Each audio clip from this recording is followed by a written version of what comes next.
दोस्तों, स्वागत है आपका आज की इस महत्वपूर्ण वीडियो में, जिसमें हम एमपी वर्ग 2 हिंदी साहित्य में आज आधुनिक काल में द्विवेदी युग की जो है 2020 प्रैक्टिस सेट हल करेंगे। यह आपकी यूनिट नंबर 3 चल रही है और यूनिट नंबर 3 के हमने बाकी भी वीडियो अपलोड कर दिए हैं। तो यदि अभी आप तक आपने 2020 सीरीज के बाकी वीडियो नहीं देखे हैं तो आप वहां प्लेलिस्ट में जाकर देख सकते हैं।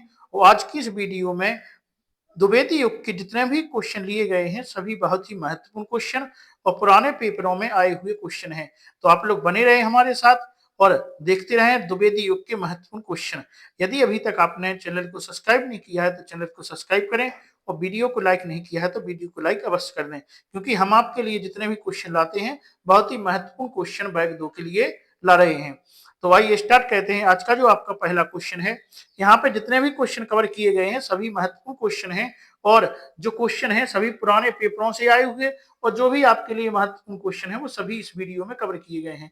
तो हम जो 2020 सीरीज चला रहे हैं, इस 2020 सीरीज में हम आपके लिए जो है प्रत्येक टॉपिक के सभी बिल्कुल महत्वपूर्ण ऑब्जेक्टिव क्वेश्चन लेकर आ रहे हैं, जिससे कि आपकी प्रैक्टिस बहुत ही अच्छी हो जाए और आपका जो पेपर है वो बहुत ही अच्छे से क्रैक हो जाए और आप जो है मास्टर का जो आपका सपना है मास्टर बनने का वो पूरा हो।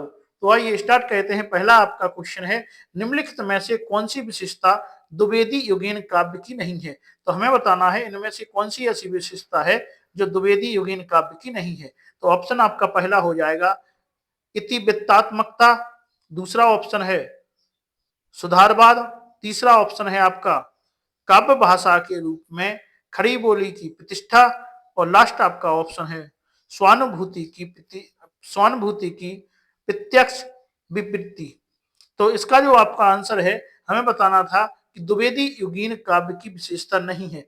तो इनमें से जो है पहला है इतिवृत्तात्मकता, यह विशेषता है इसकी, सुधारवाद भी यहाँ की विशेषता है और काव्य भाषा के रूप में खड़ी बोली की प्रतिष्ठा भी इसकी आंसर है। लेकिन जो डी आपका ऑप्शन है स्वानुभूति की प्रत्यक्ष विवृत्ति जो है इसका आंसर नहीं होगा, क्योंकि यह विशेषता जो है द्विवेदी युग की नहीं है। तो आपका आंसर कौन सा हो जाएगा? आपका आंसर जो है डी हो जाएगा।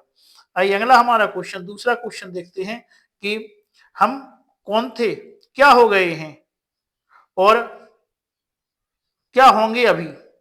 आओ विचार करें, आओ विचार आज मिलकर ए समस्या अभी। उपर्युक्त पंक्तियां किस कवि की हैं? तो आपको बताना है जो पंक्ति है यह इनमें से किस जो है कवि की है। आपके ऑप्शन है रामधारी सिंह दिनकर, मैथिली सेन गुप्त, माखनलाल चतुर्वेदी, बालकृष्ण शर्मा नवीन। तो आपको बताना है जो पंक्ति है यह किसकी है। तो यह जो पंक्ति है ये पंक्ति मैथिली सेन गुप्त की है। किसकी है? मैथिली सेन की जो है गुप्त की ये पंक्ति है। पंक्ति में है हम कौन थे क्या हो गए और क्या होंगे अभी, आओ विचार आज मिलकर ये समस्या अभी। आइए अगला हमारा तीसरा क्वेश्चन है। तीसरा हमारा क्वेश्चन है अधिकार खोकर बैठ रहा, अधिकार खोकर बैठा रहना यह महादुष्कर्म है और न्यायथ अपने बंधु को भी दंड देना धर्म है। तो क्या है? ये पंक्ति जो है किस ग्रंथ से उद्धृत है? तो यह जयद्रथ से है, कुरुक्षेत्र से है, द्वापर से है या रश्मिरथी से है। तो आपको बताना है जो पंक्ति है कौन से ग्रंथ से ली गई है। तो आपका जो आंसर है वो जयद्रथ से जो है जी पंक्ति ली गई थी। तो आपका ये जो आंसर बिल्कुल यहाँ पे राइट आंसर हो जाएगा। आइए यहाँ पे जितने भी क्वेश्चन हैं सभी क्वेश्चन बैग 2 के हिसाब से लिए गए हैं। तो इसमें द्विवेदी युग के मतलब नॉर्मल क्वेश्चन यहाँ पे कवर नहीं किए गए हैं और जितने भी क्वेश्चन हैं वो ऐसे क्वेश्चन हैं जो आपके बैग 2 के लिए बहुत ही महत्वपूर्ण है। तो आप लोग वीडियो में जो है बने रहे और क्योंकि हम जो क्वेश्चन लेकर आ रहे हैं वो सभी कठिनाई स्तर के हिसाब से लेकर आ रहे हैं, बैग 2 के हिसाब से लेकर आ रहे हैं। कोई भी ऐसा क्वेश्चन नहीं है जो आपका नॉर्मल सा हो या आपके लिए केवल मनोरंजन बने। तो यहाँ पे जितने भी क्वेश्चन हैं सभी महत्वपूर्ण और आप उनका स्तर भी देख रहे होंगे कि जो आपके बैग 2 के हिसाब से हैं सभी क्वेश्चन वही कवर यहाँ पे किए जा रहे हैं। तो आप लोग बने रहें, वीडियो बिल्कुल भी स्किप ना करें और अभी तक यदि चैनल को सब्सक्राइब नहीं किया है तो चैनल को सब्सक्राइब कर ले और वीडियो को लाइक जो है अवश्य कर दे। आइए अगला क्वेश्चन हम देखते हैं। चौथा हमारा यहाँ पे क्वेश्चन है कि हिंदी के मानकीकृत स्वरूप पर सबसे पहले किसने विधिवत विचार किया था? आपके ऑप्शन है आचार्य महावीर प्रसाद द्विवेदी, भारतेंदु हरिश्चंद्र, राजा शिव प्रसाद सितारे हिंद और राजा लक्ष्मण सिंह। तो आपको बताना है आपके जो आंसर है यहाँ पे क्या हो जाएगा। तो चौथे का जो है आपका आंसर हो जाए आचार्य महावीर प्रसाद द्विवेदी। इसका जो है आंसर आपका ए बिल्कुल राइट आंसर हो जाएगा कि हिंदी के मानवीकृत स्वरूप पर सबसे पहले किसने विधिवत विचार किया था, तो वो है आचार्य महावीर प्रसाद द्विवेदी। इसका राइट आंसर हो जाएगा। आइए पांचवा हमारा क्वेश्चन है कि प्रिय की सुधि सी ए सरिताएं, ए कनन कांतार सुसज्जित, मैं तो नहीं किंतु है मेरा हृदय किसी प्रियतम से परिचित। जो है आगे है जिसके प्रेम पत्र आते हैं प्रायः सुख संवाद सन्निहित। तो ये जो पंक्तियां हैं किस कवि की हैं, तो आपको बताना है जो ये पंक्ति ली गई है यह किस कवि की है, क्योंकि बैग 2 में आपकी सबसे ज्यादा जो है पंक्तियां पूछेंगी, तो आपको प्रत्येक पंक्ति को जो है अच्छे से याद कर लेना है। तो हम इसके जो है बहुत ही महत्वपूर्ण पंक्तियां आपके लिए लेकर आ रहे हैं, आते रहते हैं। तो आप लोग जो है 2020 सीरीज के माध्यम से इनको विशेष तौर से याद कर लें। आइए इसके ऑप्शन है हमारे अयोध्या सिंह उपाध्याय हरिओद, दूसरा ऑप्शन है आपका राम नरेश त्रिपाठी, तीसरा ऑप्शन है मैथिली सेन गुप्त और जो लास्ट ऑप्शन है आपका लाला भगवान दीन। तो आपका जो आंसर इसमें हो जाएगा, आपका आंसर इसका है राम नरेश त्रिपाठी। बी जो है इनका बिल्कुल राइट आंसर हो जाएगा। जो पंक्ति है ये पंक्ति किसके द्वारा है, राम नरेश त्रिपाठी के द्वारा लिखी गई है। आइए अगला हमारी छठवां क्वेश्चन है यहाँ पे कि क्षत्रिय उठो अब तो कुएस की काली मां को मेट दो, निज देश को जीवन सहित तन मन तथा धन भेंट दो, वेश्यों सुनो व्यापार सारा मिट चुका है देश का, सब धन विदेशी हर रहे पार है क्या कलेश का। तो ये है पंक्ति जो है पंक्तियों की रचनाकार कौन है, तो आपको बताना है ये जो पंक्ति है किसके द्वारा लिखी गई हैं। तो आपके ऑप्शन हो जाएंगे भारतेंदु हरिश्चंद्र, मैथिली सेन गुप्त, प्रताप नारायण मिश्र और रामधारी सिंह दिनकर। तो आपको बताना है जो पंक्ति है यह किस कवि की है। तो आपका जो आंसर है वो है मैथिली सेन गुप्त की जो है ये पंक्ति बताई गई है। तो आपका बी जो है बिल्कुल यहाँ पे राइट आंसर यहाँ पे हो जाएगा। आइए अगला हम क्वेश्चन देखते हैं। सातवां हमारा क्वेश्चन है कि भक्ति काल में गृहस्थ जीवन का जैसा सुंदर चित्रण सूरदास में मिलता है, वैसा ही आधुनिक युग के किस कवि में यह मिलता है। तो आपको बताना है कि भक्ति काल में गृहस्थ जीवन का जैसा सुंदर चित्रण जो सूरदास में मिलता है, वैसा ही आधुनिक काल में जो किस कवि में मिलता है। आपके ऑप्शन है हरिओद, जगन्नाथ दास रत्नाकर, तीसरा है निराला और चौथा है मैथिली सेन गुप्त। तो यहाँ पे जो है आपका आंसर होगा मैथिली सेन गुप्त जो है बिल्कुल यहाँ पे राइट आंसर हो जाएगा। जो जैसा उदाहरण जो भक्ति काल में सूरदास का है, वैसे ही आधुनिक काल में जो है मैथिली सेन का गुप्त का है। जो डी यहाँ पे आंसर है बिल्कुल राइट यहाँ पे आंसर हो जाएगा। आइए हम आठवां क्वेश्चन देखते हैं। आठवां हमारा है मैथिली सेन गुप्त। यहाँ पे मैथिली सेन गुप्त जो है मैथिली सेन गुप्त की प्रतिभा का विकास सर्वाधिक किस साहित्य रूप में देखने को मिलता है। तो बताना है कि मैथिली सेन गुप्त की प्रतिभा का विकास सर्वाधिक किस साहित्य रूप में देखने को मिलता है। आपके ऑप्शन है नाटककार रूप में, प्रबंधकार रूप में, प्रगतिकार रूप में और मुक्तकार रूप में। तो आपको आंसर इसका बताना है कि किस रूप में जो है देखने को मिलते हैं। तो आपका जो राइट आंसर होगा वो है प्रबंधकार रूप में। किसमें, प्रबंधकार रूप में जो है इसका राइट आंसर बी हो जाएगा। आइए अगला हम नौवां क्वेश्चन देखते हैं। नौवां हमारा है इतिवृत्तात्मकता किस काव्य युग की प्रमुख विशेषता है। तो भारतेंदु युग की, द्विवेदी युग की, शुक्लिक की या छायावाद की। तो आपको बताना है इसका राइट आंसर क्या होगा। इसका राइट आंसर जो है आपका बी जो है राइट आंसर होगा। इतिवृत्तात्मकता जो है किस काव्य की विशेषता है, द्विवेदी युग की विशेषता यहाँ पे मानी जाएगी। तो बी जो है इसका बिल्कुल राइट आंसर यहाँ पे हो जाएगा। आइए अगला क्वेश्चन हम देखते हैं कि आधुनिक हिंदी कविता में द्विवेदी युग की काल सीमा कब से कब तक मानी जाती है। तो हमें जो है द्विवेदी युग की काल सीमा बताना है कब से कब तक मानी जाती है? ऑप्शन है आपके 1850 से 1900 तक, 1900 से लेकर 1947 तक, 1947 से 1970 तक, 1900 से लेकर 1918 तक। तो आपका जो आंसर होगा वो है 1900 से लेकर 1918 तक। यदि कभी कभी आपको 1920 भी मिल जाए तो आपका 20 भी आंसर होगा। तो 1900 से लेकर 1918 तक जो है द्विवेदी युग का जो है काल माना जाता है। आइए अगला हमारा 11वां क्वेश्चन है, इनमें से कौन सा कवि द्विवेदी युग का है? आपको बताना है कि जो कवियों के नाम है इनमें से कौन सा जो कवि है वो द्विवेदी युग का है। तो पहला आपका ऑप्शन हो जाएगा बद्रीनारायण चौधरी प्रेमघन, राधा कृष्णदास, जसवंत सिंह और गया प्रसाद शुक्ल स्नेही। तो आपको बताना है इनमें से जो है कौन सा जो है कवि द्विवेदी युग का है। तो आपका आंसर जो है वो है गया प्रसाद शुक्ल स्नेही जो है द्विवेदी युग के कवि मानी जाती है। आइए अगला हमारा क्वेश्चन है, 12वां यहाँ पर क्वेश्चन है कि करते तुलसीदास भी कैसे मानस नाद, महावीर का यदि उन्हें मिलता नहीं प्रसाद। जो पंक्ति है इसके रचनाकार कौन है? तो आपके ऑप्शन है महावीर प्रसाद द्विवेदी, अयोध्या सिंह उपाध्याय, मैथिली शरण गुप्त और सियाराम शरण गुप्त। तो आपका इनका आंसर बताना है कि आंसर आपका क्या है। जो पंक्ति है जो किसके द्वारा लिखी गई है, करते तुलसीदास भी कैसे मानस नाद और महावीर का यदि उन्हें मिलता नहीं प्रसाद।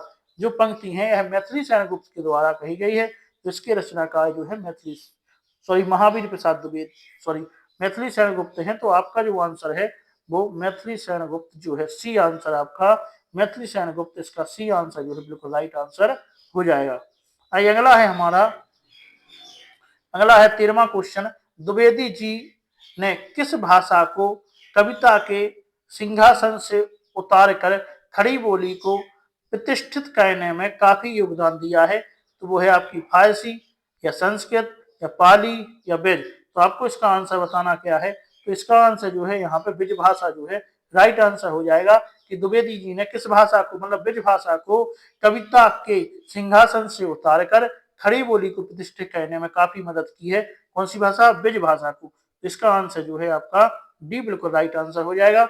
आइए हम 14वां क्वेश्चन देखते हैं कि 14वां क्वेश्चन है, दिवस का अवसान समीप था, गगन था कुछ लोहित हो चला, तरु शिखा पर थी आज राजती कमलिनी कुल बल्लभ भी प्रभा। तो बल्लभ की प्रभा जी पंक्ति है का संबंध किससे है? तो ये बताना है ये पंक्ति किस मतलब ग्रंथ से ली गई है कि दिवस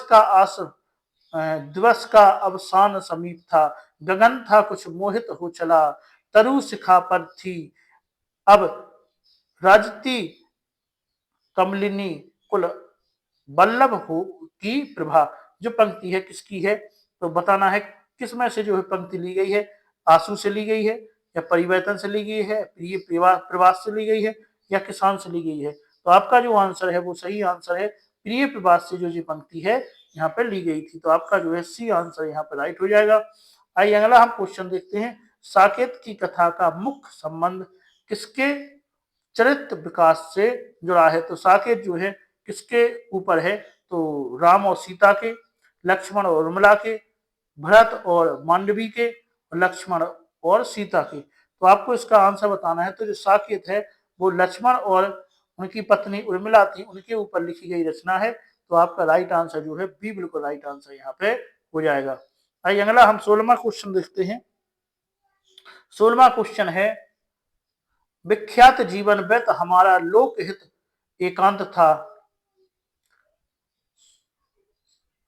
आत्मा अमर है देह नश्वर यह अटल सिद्धांत था।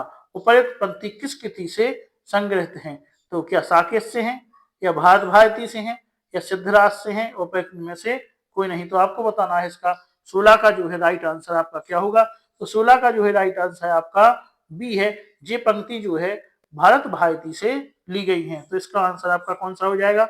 बी जो है यहाँ पे राइट आंसर आपका हो जाएगा। आइए 17वां क्वेश्चन देखते हैं, किसके साहित्य को हम सरस्वती और इंदु में जिस प्रयोगात्मक रूप में देखते हैं वही उस साहित्य का असली रूप है। जी आपको किसमें मतलब कहाँ से कौन से युग की बात है? तो भैया ऑप्शन है आपके भारतेंदु, द्विवेदी, छाया युग, छायावादी और आधुनिक। तो आपका जो आंसर होगा वो आंसर होगा द्विवेदी युग, क्योंकि जो किसके साहित्य को हम सरस्वती और इंदु में जिस प्रयोगात्मक रूप में देखते हैं वही उस साहित्य का असली रूप है, वो द्विवेदी युग का है। बी आपका आंसर बिल्कुल राइट हो जाएगा। आइए अगला हमारा 18वां क्वेश्चन है कि द्विवेदी युग का वह साहित्यकार जिन्हें कविता कामिनी कांत, भारतेंदु, मृगेंदु, साहित्य सुधारक उपाधियों से विभूषित किया गया है, इनमें कौन से हैं? तो नाथूराम शर्मा शंकर हैं, भारतेंदु हरिश्चंद्र हैं, रामधारी सिंह दिनकर हैं, या सूर्यकांत त्रिपाठी निराला हैं। तो आपको बताना है कि 18 का आपका आंसर क्या होगा। तो 18 का जो है आपका आंसर है नाथूराम शर्मा शंकर। तो नाथूराम शर्मा शंकर को कविता कामिनी कांत, भारतेंदु, मृगेंदु और साहित्य सुधारक उपाधियों से जो है विभूषित किया गया था। तो ये जो है आपका बिल्कुल राइट आंसर यहाँ पे हो जाएगा। आइए अगला हम देखते हैं 19वां कि हिंदी में स्वच्छंदतावाद का कवि कौन कहा जाता है। तो ऑप्शन है आपके हरिओद, अगला ऑप्शन है रामनरेश त्रिपाठी, अगला ऑप्शन है श्रीधर और लास्ट ऑप्शन है राधा कृष्णदास। तो आपका जो आंसर बताना है इनमें से क्या है। तो इसका जो आंसर है वो है श्रीधर पाठक जो है वो स्वच्छंदतावाद का कवि कहा जाता है। आइए अगला हम देखते हैं, हमारा लास्ट क्वेश्चन है 20वां क्वेश्चन है कि एक दिन सहसा सिंधु अपार लगा टकराने नगतल क्षुब्ध, अकेला यह जीवन निरुपाय आज तक घूम रहा है विश्रब्ध। कामायनी से उद्धृत इन पंक्तियों के लिए कौन सा कथन सही है। तो आपको बताना है इस पंक्ति के लिए कौन सा कथन सही है। पहला आपका ऑप्शन है चिंता सर्ग मनु का आत्मकथन, दूसरा है सिद्धा सर्ग मनु का आत्म परिचय, तीसरा है लज्जा सर्ग सिद्धा का कथन, और लास्ट है आपका सिद्धा सर्ग मनु को सिद्धा का प्रत्युत्तर। तो आपका जो आंसर है वो है सिद्धा सर्ग मनु को सिद्धा का प्रत्युत्तर जो है डी इसका जो है राइट आंसर यहाँ पे हो जाएगा।